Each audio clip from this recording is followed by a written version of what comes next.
Welcome back, everyone. Next up, we have Cyberlux Corporation. It trades on the OTC Pink sheets under the symbol CYBL and is a digital technology platform company providing breakthrough digital platform solutions in platform and software as a service, advanced unmanned aircraft, advanced lighting, commercial customers, infrastructure, renewable energy technology to U.S. government agencies, commercial customers, and international growth markets. Please welcome its CEO and President, Mark Schmidt. How are you doing today, Mark? I'm doing great. It's really lovely to be here with everybody. Appreciate everyone joining us, and I look forward to going a little deeper into a couple of our business units today and giving everyone a brief overview of the company. For those of you that are new to the company, we are a digital platform technology company, and we'll have some additional information on that as we go through today, and I look forward to having some time still to have questions. So we'll have this video or this set of slides posted, I think, through the conference and then also on our website. So feel free to dig deeper as you go, and we always have a monthly Q&A session, so if there are additional questions, we can always address those then. Let me just have everyone focus for a moment on the disclosures, just to make all our lawyers and accountants happy. We do talk about some forward-looking statements here, and we do potentially have some non-GAAP discussions. So just want to make sure everyone notes that. And without any further ado, let me get into the meat of the discussion. So Cyberlux Corporation is a advanced technology company. As I said, we have been around for a while as a company. We've been in the process over the last few years of developing strategies and growth directions. During 2021, we set out with a plan that we described as Operation Alpha to really transform the company. And in that whole process, we were able to, in the period of about a year, starting about a year ago, we've acquired 6 companies during that time period. The areas of focus that we have, digital platform solutions, unmanned aircraft solutions, we have some infrastructure technology capability, and we also have what the company was founded on, our advanced lighting systems that we do work with the DoD currently. So during this time period, we've been very active. It's been a very exciting time. Sometimes we really are shocked and delighted with what's happened with our particular plan. We in our past have extensive U.S. agency customer base. We continue to engage with all these groups, and certainly in the last few months, it's been a very different environment than what we've seen in a number of years, and we've been doing a lot of work to try to help the world situation we have. Our business structure really is based on providing a growth platform for the business. We wanted to transform Cyberlux into a high growth company. So to do that, we attacked different markets that we thought had very, very high potential. We wanted to accelerate that through acquisition and some joint ventures that we expect to be able to discuss in the coming months. We also were very clear on wanting to have an innovative business unit structure, both from a management perspective and also a focus of the business. So we launched these different business units that we'll talk some more about. We have been very excited with how they've come together, the personnel that we have in these various arenas, and the overall structure has really played well over the last few months. We are, again, keying on U.S. agencies and global commercial OEM and vendor relationships. And then we have real focus on significant financial opportunities, as I said. So we wanted to be in markets that we knew we could serve and we knew had high growth potential and high market value for the capabilities that we are bringing to the company. Our acquisition strategy was pretty straightforward. We wanted to find firms that had both a positive net income and also a management team that we felt confident in and knew we could integrate. We always like to look for those people that have, those companies that have won their own race, as we say. Each firm that we bring into the company has to have what we call a multiplicative acquisition value. We call it force multiplier in some of our discussions, one to add value to the other across the spectrum. We're looking to build a hardware and software end-to-end solutions company, and we have put out a pretty strong start to that. Versus traditional M&A or private equity models, we're driving most of this through a combination of equity and capital to both grow the businesses that we're bringing in, also create the synergies that we're talking about. For 2021, we had a very successful year by all measures, given where the company had come from. We had acquisitions. We added a great board member, and we're in the market to bring some additional board members in this year still. Fundraising, hiring, we had spectacular CTO and GM for our UAS business, our Unmanned Aircraft Solutions business. We hired a chief test pilot for that group, Paul Nurkala. Mr. Nurkala is a world champion drone racer, and we'll see some more about him in the coming slides. For 2022, we're off to a fast start. We've had 2 acquisitions already this year. We have 2 more that are in due diligence now. From a corporate governance standpoint, we're looking for up to 3 additional board members. They have to be the right people for what we're trying to accomplish, so we're being mindful of that and taking time to get that right. We've reduced our outstanding shares through a very unusual event with 700 million shares and about 12% of the outstanding. And we have some additional structure actions that are underway we'll talk further about in the slides. Fundraising, we're in the middle of all that. We have a very capable iBank candidate we're working with, 2 that have been engaged, and we continue to have a very successful relationship with RB Capital. From a hiring perspective, we brought in some fantastic people through our Chief Revenue Officer, Chris Demakaris, and we have our Digital Platform Solutions group that has brought in world-class software engineering and software development. And with Igor Stanislavich as the head of that from a GM, manufacturing and engineering with the Unmanned Aircraft Solutions group, and we're continuing to focus on those areas where we see the highest growth opportunities. From an organizational standpoint, we're pretty flat, but everybody reports through their particular GM. Our mission is to be a trusted technology provider to these various customer sets that we've discussed through these business units, addressing global agencies, or U.S. agencies rather, and global commercial and OEM relationships. It's been a very exciting time to see this organization form, and we are very active. This is a recent Zoom call, so this team is 24/7. It has been a pleasure to have everybody come together like this, and we're really just getting started.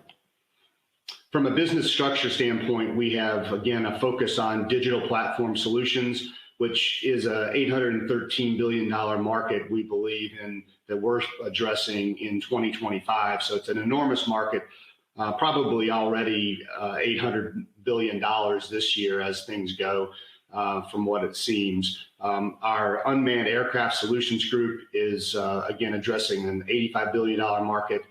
Infrastructure Technology Solutions, $86 billion market. Advanced lighting, again, our platform from where we came, a little smaller market cap, but still very, very important to the business.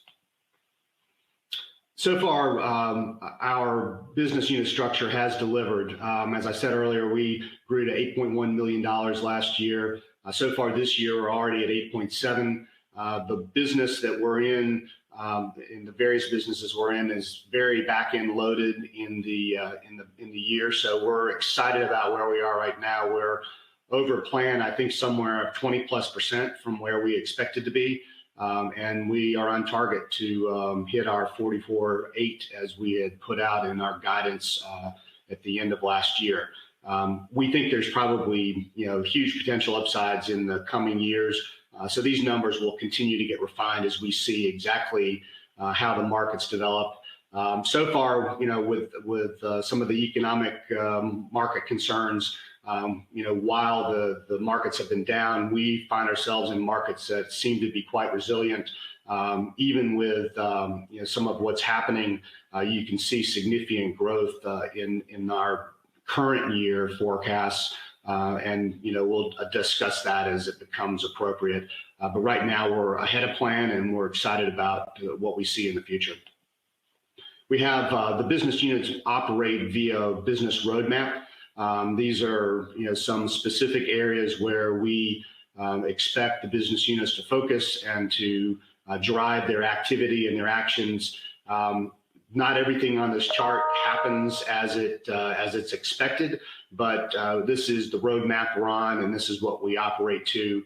And then as we go forward, you'll find us communicating the business accomplishments or the business objectives or the current status as it may be. And each business unit is very effective at setting their course and achieving the goals that they've set in their business planning and helping to drive the company forward.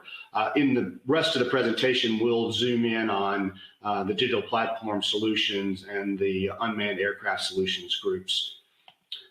We have been working very diligently to launch our FlyDye unmanned aircraft solutions to various U.S. agencies. That's been a big focus for the company.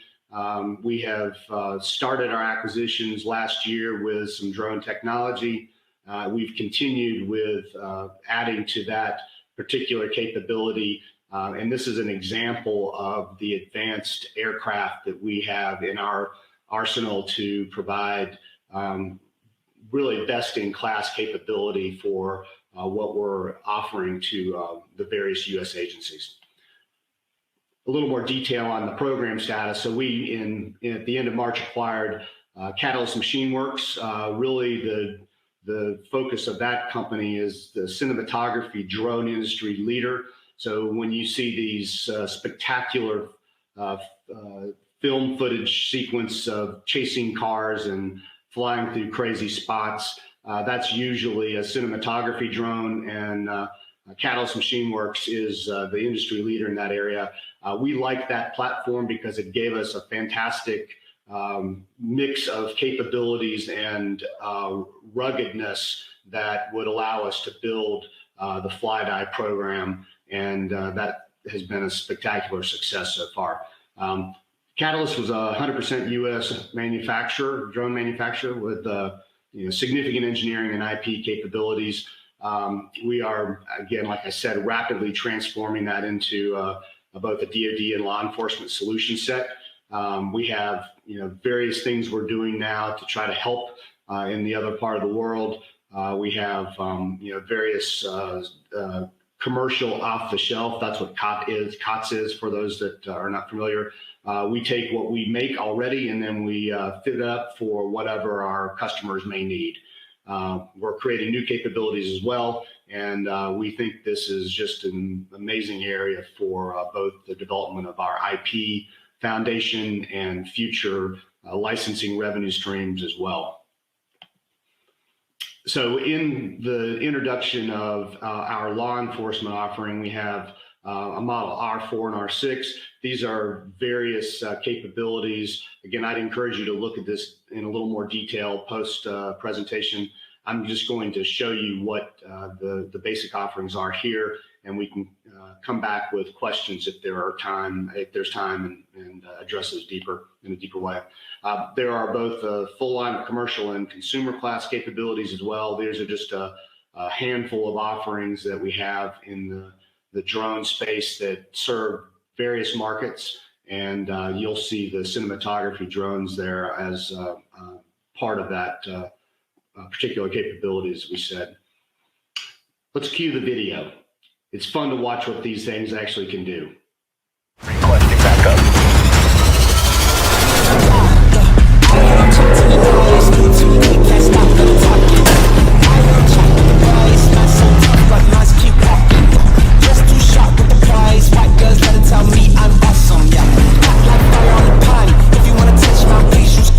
Cold like 0 degrees. come out the cage, gotta let out the beast. Revolutionary, gotta let out the streets. Locked in a cage, I'ma let out the wake up, get out the sheets. We came for war, man, forget my peace. You take the west, I'll take on the east. I'ma put them in the cage, never let out the... Again, it's really interesting to see how this has transformed this particular industry. And I think we all recognize that drone capability is going to continue to transform the world around us. You can watch that full video in the link in this presentation. It's out on our YouTube channel if you want to look for it, just Cyberlux Corporation. The gentleman that was flying in those videos was our chief test pilot, Paul Nurkala. You'll see him on the right-hand side of, at least your right hand, I think, my left-hand side of the presentation. He does fantastic work and has been a real amazing guy to have on the team. Where will this take us? Well, again, we are platformed at photography, cinematography, racing. They also have a very robust presence in the drone racing marketplace. We're growing that into the DoD and law enforcement offerings we talked about, and we're also moving in directions with other international capabilities. You know, we are a global business through some of our other areas, so we have footprints through Europe, and that's been a specific capability that we've relied on in the last number of weeks as well. For the future, we definitely see the UAS guidance software as something that is very uniquely necessary and capable. We've had some work going on and something we call FlightEye GDN, and that software platform we continue to enhance, and we look to really turn that into a source of competitive advantage going forward. There's big data analytics, training and flying services. We have all sorts of various business models that can be attached to a drone. So watch this space. It's an amazing, exciting area, and we will be a leader in this area, we believe. I want to shift to our software platform group, which is another incredibly exciting area for us. As I said earlier, we've acquired 2 software companies in this space. At the end of the year, we acquired a company called Creatix. They're a European-based software company actually located in Tirana, Albania. They have a phenomenal team. Recently, they closed a deal with digital transformation services in the judicial system that we think is going to be a spectacular growth engine for not only in that country, but across Europe. In the first part of this year, we acquired Digital Automation Solution, which was a platform as a service and software as a service solution team. This particular acquisition was just remarkable. And we've had some very, very capable and amazing counsel on our strategic direction with some of these. And I'm very, very excited about where we are in the development of that business. But this team has had, as it stands, $20 million of investment in both software development and marketing over the last few years. And they have served large customers and continue to serve large customers, some customers like Comcast and Cox in the back end, right? So this is full digital automation, which is if you have the experience these days of having any sort of analog paperwork that you have to do when you log into, get your driver's license renewed or get your summons from the court system, perhaps from a judicial standpoint. This is all about turning that into a fully digitized capability. And this team has been at it for a number of years now and have a huge customer base that they've come from. We were lucky enough to find them in transition to where they wanted to have the opportunity to really fully grow at their full potential. And again, with some remarkable people at hand and a shared vision, they've joined our team and really is the foundation of our digital platform solution business unit. As we go, this is going to be a very rapid area of development for us. And while they're pegged at 11 million, it would not surprise me if that's a very low number for this year as we go. This team is a global team. We have people in Belgrade, we have people in Tirana, we have people in the greater DC area, and we're adding staff as we go to take on various global capabilities, and just very excited to have them all on board. At some point, we'll be making some stops in those various countries to have some team meetings, but right now we're connected every day via the wonderful world of Zoom and Teams. So very, very excited to have these folks on board, and they absolutely know what they're doing, and they're getting to market in ways that typically a startup would take years to, and we've already jumped that particular curve. So very excited about this. When we talk about digital platform solutions, this is really, like I said, about transforming the experience we all have, where suddenly we're off-ramped from a digital data input into, I've got to fill out a form and I've got to scan it or fax it. Who even faxes anymore? But that still is most of what's happening both in commercial and government enterprises. That's why this is an $800 billion market. That's why it has a 22% compound growth rate. That's why we're in this spot, and we're targeting this market. Cloud computing, big data analytics, cybersecurity, AI, all of these things, of course, Internet of Things, moves into the control of devices, which our team has a particular DNA from way back in the day. So we're very excited about all those capabilities. As we look forward, again, this $800 billion market is a global market, and it is remarkable. Where we see ourselves playing is an enormous market, but just in reference, look at the growth curve that we see this having across the globe.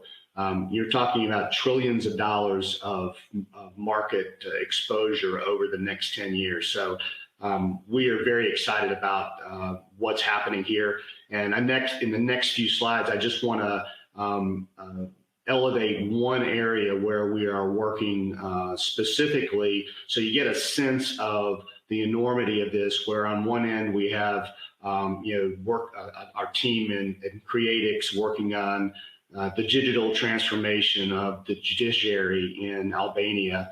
On the other end of the curve, we have 100 million apartment renters that we are addressing, or condo renters that we're addressing with this next set of apps. So when we look at these particular verticals that we're serving, whether it's government or commercial, in this particular case, it's a residential engagement app we call it Smart Services Platform right now. Look for that to be refined as we go, but that's the working name. And what we're doing here is really trying to drive a platform strategy. Again, platform as a service, engagement, efficiency, and integration. So we want to have the people that are on the other side of our apps, whether it's someone in a condominium complex, someone in a retirement village, someone in even a commercial space where you have office renting, office leasing happening. We want that engagement, and I'm sure our audience is familiar with the capability right now that exists for either their own lives, where you see most of the effort for property owners and property management to be an online payment. But the reality is, while that's an efficient way to pay your bills online, there's a huge customer relationship opportunity for these property management firms. And that's the space we want to play in. You want to see integrated capability, and you want to make it easy, but also something that delivers more than just a portal to post your payment for your lease or your rent. As we drill down into this, this is really about building brands with intelligent data. All these customer engagements yield remarkable opportunities to understand what and how people do the things they do, and then offer services and capabilities to make their lives easier, better, more integrated, but also offer a revenue stream to property management capabilities that and owners that we don't see today in any kind of integrated way. There are a few offerings out there. Absolutely, there's competition, but this is such an enormous market that even the big property management groups haven't solved this yet. So that's a huge fertile space and very additive to the Cyberlux technology platform business model. Again, just to further drill down what the smart services platform would look like, these are again rolling out in some trials over the next few months, and our sales team is very, very active at work in moving these services along. I think, in fact, there was some social media presence about some meetings that happened in New York recently, just to give a scope and reference point. As we look at something like the residential storefront, right, there's account and user registration, storefront offerings which extend way beyond just paying your rent or paying your lease payment.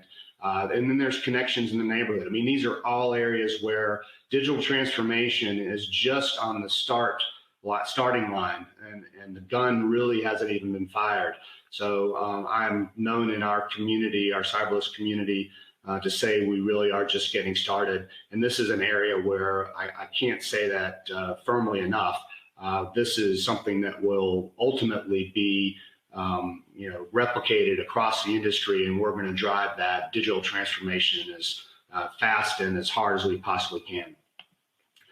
This also extends, of course, back to the management, property management groups with maintenance, repairs, tech apps, things that need to happen, whether it's repairing the internet connection or something more technical.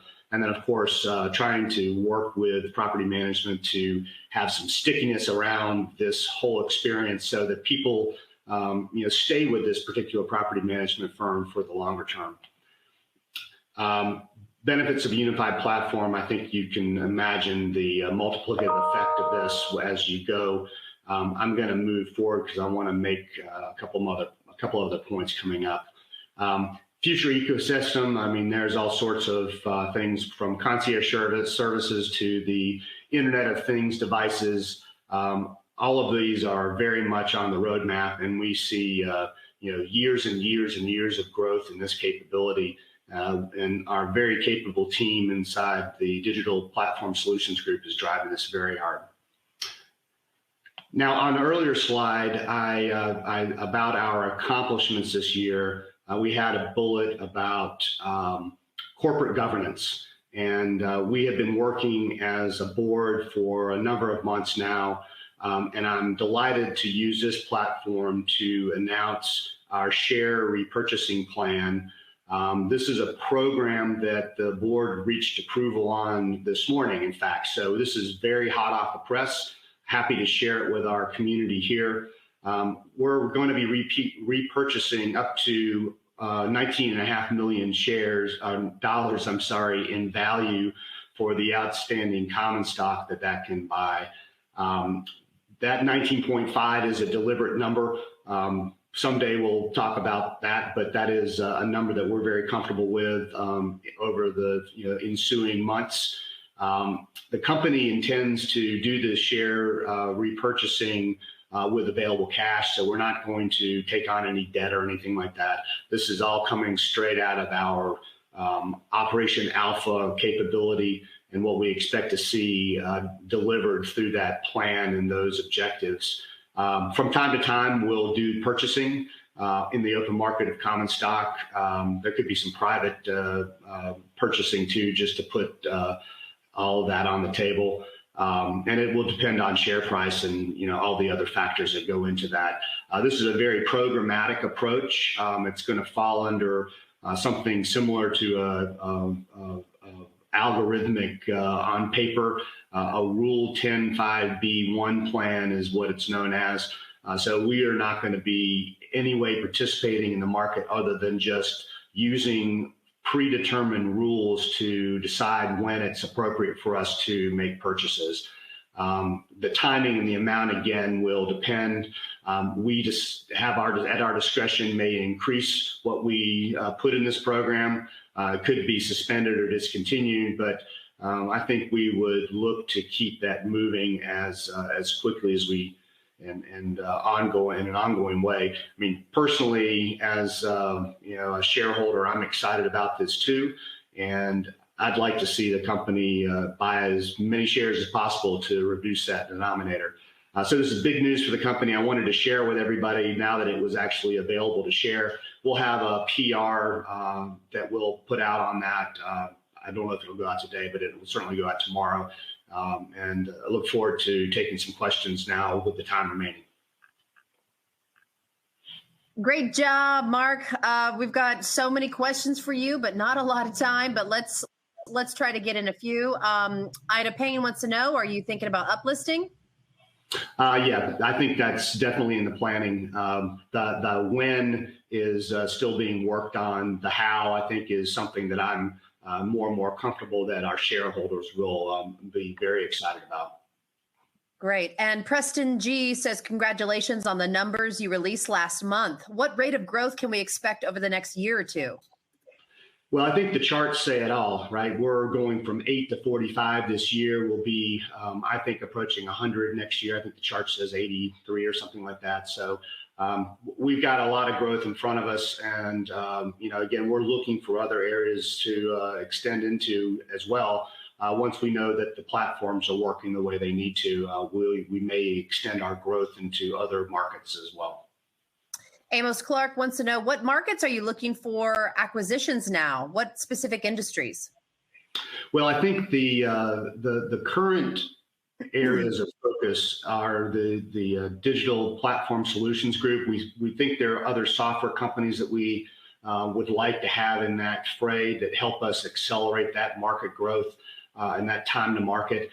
We also know that there's a number of UAS unmanned aircraft solutions companies that would be spectacular to have in that division. So those are the two particular areas. I did say in our Q&A the other day that we even had some real estate opportunities come at us, and that's not unusual. We did have some acquisition of some renewable energy land last year. So that's one area where we might even have a future division. We'll have to see.